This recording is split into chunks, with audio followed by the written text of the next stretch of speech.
Cost of construction for footings. Columns reinforcement erection చేసిన తర్వాత side centering అది provide చేసుకుని ఫుటింగ్స్ కాంక్రీట్ వేసుకుంటాము. ఫుటింగ్స్ గ్రేడ్ ఆఫ్ కాంక్రీట్ మనం ఇక్కడ తీసుకున్నది M25. అది కూడా రెడీమిక్స్ కాంక్రీటే ఆప్షన్ తీసుకున్నాము. యాక్చువల్గా మన ఫుటింగ్స్ వచ్చేసి నేను మీకు ఈ ప్లాన్ కూడా అంటే స్ట్రక్చరల్ డ్రాయింగ్ కూడా మీకు చూపిస్తున్నాను. అలాగే సెంటర్ లైన్ డయాగ్రామ్ కూడా ఉంది. దానిలో 3 కేటగిరీస్ ఆఫ్ కాలమ్స్ ఉన్నాయి. C1, C2, C3.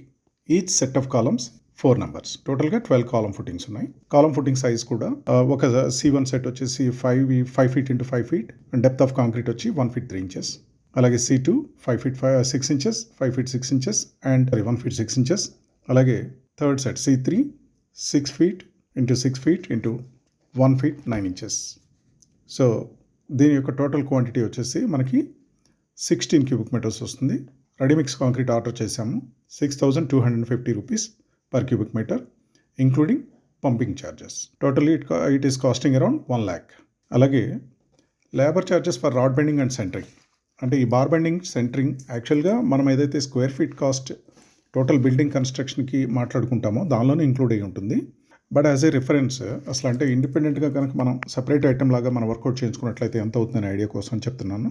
Total centering measurement ఎలా చేస్తామంటే ఫుటింగ్ మ్యాట్తో పాటు సైడ్ మెజర్మెంట్స్ కూడా తీసుకుంటాము, ఆల్ 4 sides. సో దాంతో టోటల్గా 785 square feet వచ్చింది. 35 rupees per square feet చొప్పున అది ఒక 28,000 అవుతుంది. అలాగే మ్యాసన్ ఛార్జెస్ లంసమ్గా 7,000 అవుతాయి. టోటల్గా ఫుటింగ్స్ కంప్లీట్ చేసుకోవడానికి 1,35,000 అవుతుంది.